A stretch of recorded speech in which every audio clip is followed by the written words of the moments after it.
Hello বন্ধু, আপনার কি হাসলে কাশলে ও হাঁটাচলা করলে প্রস্রাব হয়ে যাচ্ছে? শুধু আপনার তা নয়, আপনার পরিচিত কেউ কি এই সমস্যায় ভুগছে? এর জন্য হয়তো অনেক টেনশনে আছেন, হয়তো অনেক ডাক্তার দেখিয়েছেন বা ডাক্তার দেখানোর পরিকল্পনা করছেন। তাহলে এই ভিডিওটি আপনার জন্য অত্যন্ত প্রয়োজনীয়। আমি এই ভিডিওতে হাসলে কাশলে ও হাঁটাচলা করলে প্রস্রাব হয়ে যাওয়ার কারণ, বিবরণ এবং লক্ষণ সম্পর্কে আলোচনা করব এবং আমি একটি মাত্র হোমিও ওষুধ বলবো, শুধু একটি হোমিও ওষুধ। এই ওষুধ সেবন করিলে যে কোনো ব্যক্তিরই হাসলে কাশলে ও হাঁটাচলা করলে এবং দীর্ঘদিনের খুসখুসে কাশি খুব দ্রুতই নির্মূল হয়ে যাবে। তো আপনাকে স্বাগত জানাই টিপস 20 চ্যানেলের পক্ষ থেকে। আমি হোমিওপ্যাথি ডাক্তার পল্লব। সাধারণত প্রস্রাবথলিতে কোনো রকম কোনো সমস্যা না থাকলে যে কোনো ব্যক্তি সঠিক স্থান এবং কর্মব্যস্ততার ভিতর থাকলে অনেক সময় প্রস্রাব চেপে রাখতে পারে, কিন্তু এই প্রস্রাবথলিতে ইনফেকশন হলে এটি ধরে রাখা কোনোভাবেই সম্ভব নয়। এই প্রস্রাবথলিতে ইনফেকশন বা প্রস্রাবথলিকে সমস্যা, এটিকে বলা হয় ইউরিন ইনকন্টিনেন্স। এই ইউরিন ইনকন্টিনেন্স সাধারণত দুই প্রকার, একটি হলো আর্স ইনকন্টিনেন্স, অন্যটি হলো স্ট্রেস ইনকন্টিনেন্স। আর্স ইনকন্টিনেন্স এটি হলো সাধারণত প্রস্রাবের যে ব্লাডার অর্থাৎ প্রস্রাবের থলির সমস্যাকেই বোঝায়। যাদের কোনো কারণ ছাড়াই প্রস্রাব চেপে রাখতে পারে না, তাদের সমস্যাকেই বলা হয় আর্স ইনকন্টিনেন্স। আর এই স্ট্রেস ইনকন্টিনেন্স এটি হলো শরীরের বিভিন্ন উপসর্গের কারণে প্রস্রাব চেপে রাখা সম্ভব নয়, যেমন হাঁটতে গেলে, কাশি দিলে, হাঁচি দিলে বা চলাফেরা করলে বা একটু পরিশ্রম করলেই প্রস্রাব হয়ে যায়। এটিকেই বলা হয় স্ট্রেস ইনকন্টিনেন্স। হাঁটলে কাশলে ও হাঁটাচলা করলে প্রস্রাব হওয়ার অনেকগুলো কারণ রয়েছে। এর ভিতরে আমি প্রধান কারণ সম্পর্কে বলবো। যেমন, যে সকল ব্যক্তিরা দীর্ঘদিন যাবৎ বিভিন্ন ধরনের রোগশোকে ভোগে তাদের এই সমস্যা দেখা দিতে পারে। এছাড়াও দীর্ঘদিন যাবৎ খুসখুসে কাশি এর একটি অন্যতম কারণ।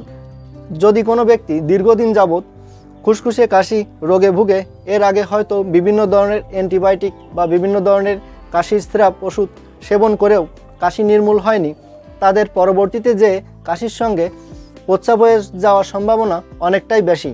আর এর দরুন হাঁটতে গেলে, কাশতে গেলে বিভিন্নভাবেই প্রস্রাব হয়ে যেতে পারে।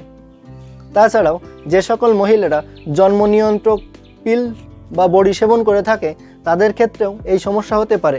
এছাড়াও বর্তমান সময়ে বিভিন্ন ধরনের যে সকল অ্যালোপ্যাথি বড়ি, 1 মাস মেয়াদি যে সকল বড়ি মাসিক নিয়ন্ত্রণে রাখার জন্য মহিলারা সেবন করে থাকে, এ সকল বড়ির পার্শ্ব প্রতিক্রিয়া হিসেবেও অনেক সময় এই সমস্যা দেখা দিতে পারে। তাছাড়াও নিউমোনিয়া, টাইফয়েড বা বিভিন্ন ধরনের রোগে ভোগার কারণে এই প্রস্রাবথলি দুর্বল হয়ে হাসলে কাশলে এবং হাসি দিলে প্রস্রাব হয়ে যেতে পারে।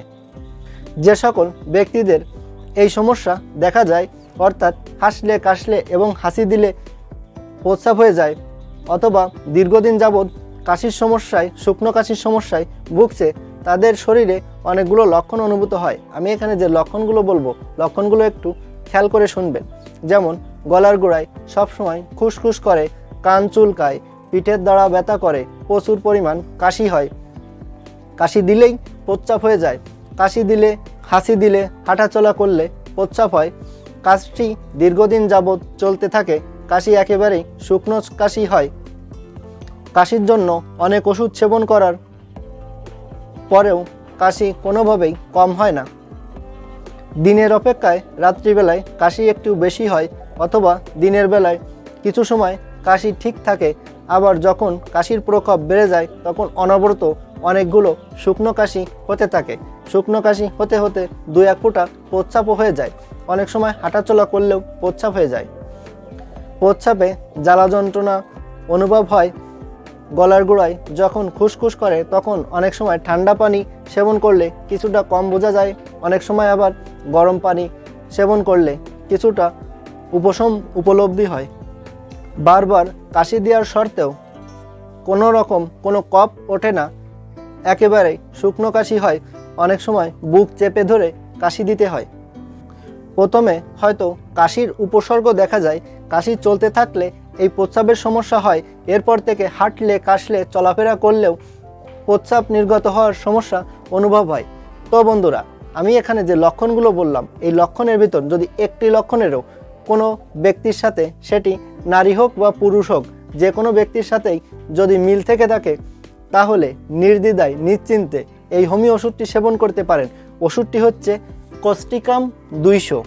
এবার আমি এই কোস্টিকাম 200 ওষুধটি সেবন করার নিয়ম সম্পর্কে বলবো। এই কোস্টিকাম 200 দিনে 2 ফুটা করে সকালে ও রাতে খাওয়ার 1 ঘন্টা আগে দিনে 2 বার সেবন করবেন। এভাবে আপনি এই কোস্টিকাম 200 মাত্র 3 দিন সেবন করবেন, তাহলে দেখবেন আপনার এই সমস্যা অনেকটাই উপশম হয়ে গেছে। এভাবে পরবর্তীতে আপনি 7 দিন বন্ধ রাখবেন, অর্থাৎ 7 দিন পরে যে আবার পুনরায় এই কোস্টিকাম 200 2 ফুটা করে 3 দিন সকালে ও রাতে 2 চামচ পানির সাথে মিশিয়ে সেবন করবেন। এই নিয়মে আপনি কয়েক ডোজ সেবন করবেন, তাহলে আপনার এই সমস্যা একেবারেই চিরতরে খুব দ্রুতই নির্মূল হয়ে যাবে। তবে এই কোস্টিকাম 200 এই ওষুধটি অবশ্যই জার্মানি ওষুধ হতে হবে। আপনার নিকটের কোনো হোমিওপ্যাথি দোকান থেকে অবশ্যই জার্মানি ওষুধ কিনে নেবেন। ওষুধটি সেবন করা ছাড়াও যদি কোনো মতামত থেকে থাকে তাহলে অবশ্যই কমেন্ট বক্সে লিখে জানাবেন। আর ভিডিওটি ভালো লাগলে অবশ্যই একটা লাইক দিবেন, আর চ্যানেলটি সাবস্ক্রাইব করে অবশ্যই সাথে থাকবেন। ভালো থাকবেন, সুস্থ থাকবেন। ধন্যবাদ।